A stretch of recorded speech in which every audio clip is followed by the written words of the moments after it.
Nah, hadis yang ke-51.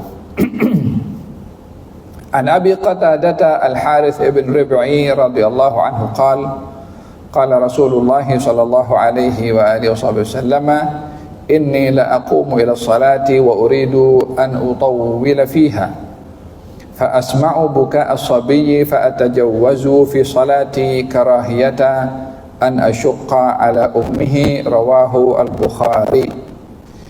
Daripada Abu Qatadah Al-Harith bin Rib'i radhiyallahu anhu katanya Rasulullah sallallahu alaihi wasallam bersabda, sesungguhnya aku suka untuk berdiri dalam salat dan memanjangkan bacaan Quran. Lalu aku mendengar tangisan bayi, yakni di belakang, maka aku percepat salat aku karena khawatir tangisan itu memberatkan kepada ibunya. Hadis riwayat Al-Bukhari. Hadis ini berbicara tentang adab dalam salat atau secara khususnya dalam membaca Al-Quran di dalam sembahyang. Dalam salat yang wajib dibaca Al-Quran adalah surat Al-Fatihah. La salata liman lam yaqra'a Fatihatal Kitab. Tidak sah salat seseorang jika tidak membaca Al-Fatihah atau Ummul Kitab. Mazhab Imam Syafi'i mengatakan bahwasanya rukun salat itu membaca surat Al-Fatihah yang jumlahnya 7 ayat, termasuk Bismillahirrahmanirrahim. Adapun amin bukan bahagian daripada rukun, tetapi ia adalah sunnah, karena amin itu artinya Allahumma taqabbal, ya Allah terimalah. Karena surat Al-Fatihah itu diakhiri dengan doa, ihdinas siratal mustaqim siratal ladzina an'amta alaihim ghairil maghdubi alaihim waladdallin. Ada 2 doa di situ, maka kita ucapkan amin. Amin boleh dibaca amin atau dibaca amin pun boleh. Yasin, lebih kurang dia punya bacaan amin, ya seperti itu. Dianjurkan kita menyebutkan amin setelah imam selesai menyebutkan waladdallin dan makmum menunggu imam mula sebut amin. Yani dianjurkan yang sebut amin itu imam juga. Imam start mula amin, makmum ikut amin bersamaan dengan a-nya imam tu. Jadi oleh hada di dalam hadis Nabi Muhammad sallallahu alaihi wasallam beliau bersabda, bila imam mengucapkan yakni baca Fatihah sampai akhirnya waladdallin, idza ammana al-imam fa'aminu faman wafaqa ta'minuhu ta'minal malaika ghufira lahu ma taqaddama min dhanbi. Imam kalau baca amin, kamu ikut dengan imam, karena barang siapa yang tepat sebutan aminnya dengan aminnya malaikat, maka akan diampunkan segala dosanya.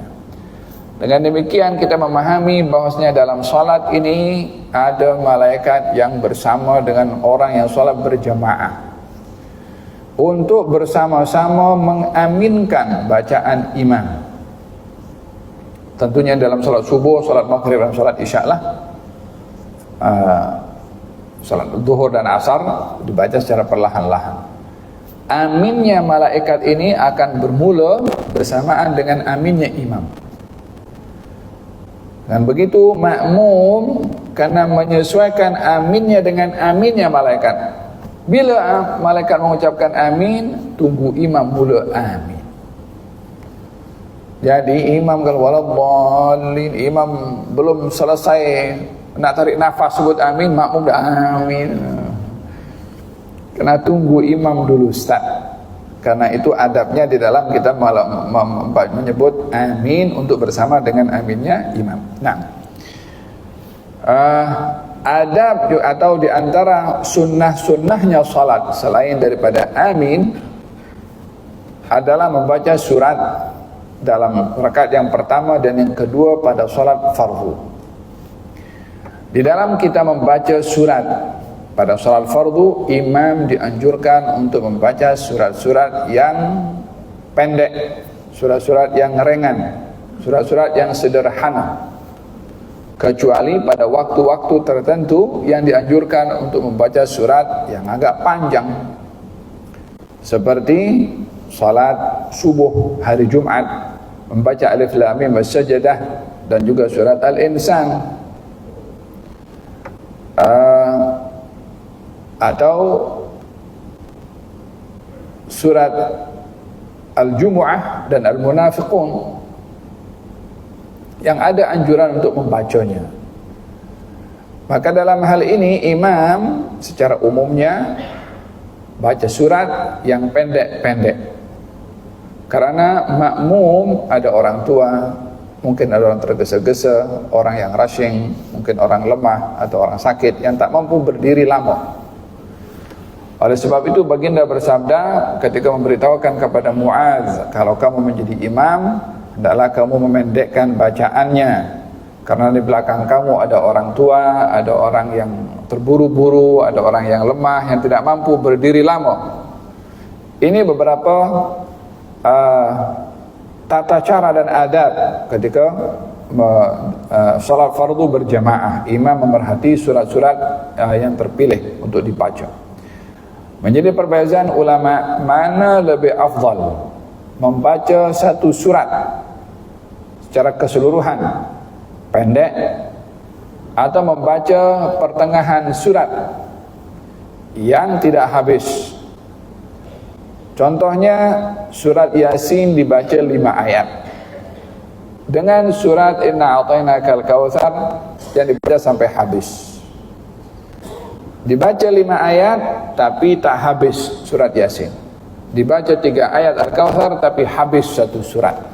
Ulama di sini mengatakan bahwasanya membaca surat sampai habis lebih afdal berbandingkan membaca surat yang sepotong-sepotong. Afdaliyahnya ya, afdaliyahnya. Baginda Rasulullah bersabda, saya ingin memanjangkan salat, bacaanlah maksudnya, dalam salat fardu, dan aku mendengarkan tangisan bayi. Kata Nabi SAW, dalam salat fardu hendaklah kamu memendekkan bacaan, tapi dalam salat bersendirian panjangkanlah sesuka kamu. Yani kalau salat bersendiri baca yang panjang, tapi salat berjamaah baca yang pendek. Jangan karena salat berjamaah biar jamaah banyak pahala, so imam baca surat panjang, tapi imam kalau di rumah baca qul huwallahu ahad. Tak seharusnya. Jika salat bersendirian lebih panjang bacaan kita berbandingkan salat berjamaah, karena berjamaah ada kaitan dengan orang lain. Fa asma'u buka as-sabi, aku mendengar tangisan anak kecil. Yakni bermakna pada ketika itu orang tua juga datang pergi ke masjid membawa anak-anak. Ibu yang membawa anak kecil yang tidak ada menjaga di rumah dan dia mampu menjaga anaknya dan kebersihan masjid, maka mereka juga membawa anak kecil. Baginda Rasulullah pernah salat sambil mendokong cucunya. Dengan demikian bukanlah asing pada zaman itu anak-anak berada di masjid dan datang pergi ke masjid Nabi Muhammad SAW, dan ia adalah memberikan satu tunjuk ajar kepada anak-anak untuk suka pada masjid dan menjaga kehormatan masjid. Adapun larangan anak-anak itu dibawa ke masjid, larangan itu bersyarat. Larangan itu bila anak tidak dapat dikawal untuk menjaga kehormatan masjid, seperti mengganggu orang-orang yang sholat. Tapi larangan itu bukan mutlak kepada semua orang tak boleh bawa anak. Karena Nabi itu pernah satu hari sholat dinaiki badannya oleh cucunya Hasan, sampai Nabi itu lama sujud dan tak bangkit dari sujud, sehingga sahabat menyangka kalau Nabi ini wafat. Sehingga selesai daripada bangkit daripada sujud, Nabi mengatakan, aku tadi lama sujud sebab cucuku naik di belakang aku khawatir kalau aku bangun dia jatuh. Maka Nabi enggan untuk bangkit kerana khawatir cucunya jatuh, ditunggu sampai dia turun sendiri, barulah Nabi bangkit dan salam. Di antara yang perlu diperhatikan oleh imam bila mengimamkan salat, bila cuaca panas atau hujan dan jemaah berada di luar, maka bila salat dalam salat Jumaat contohnya, jemaah sampai di luar, yang kalau panas mereka akan kepanasan, kalau hujan mereka akan kehujanan. Jadi imam pun juga akan mengambil tahu keadaan itu. Bila menjadi imam dan ada jemaah berada di luar, dipercepat supaya mereka tak kepanasan dan tidak kehujanan. Seperti Rasulullah mengambil berat tentang seorang ibu akan perasaannya ketika anaknya menangis, maka dipercepat salatnya karena menjaga perasaan seorang ibu yang anaknya menangis. Apatah lagi kalau yang salat itu adalah ramai berada di luar, kepanasan atau hujan. Ini beberapa hal yang menjadi pengajaran kepada kita dalam salat berjamaah.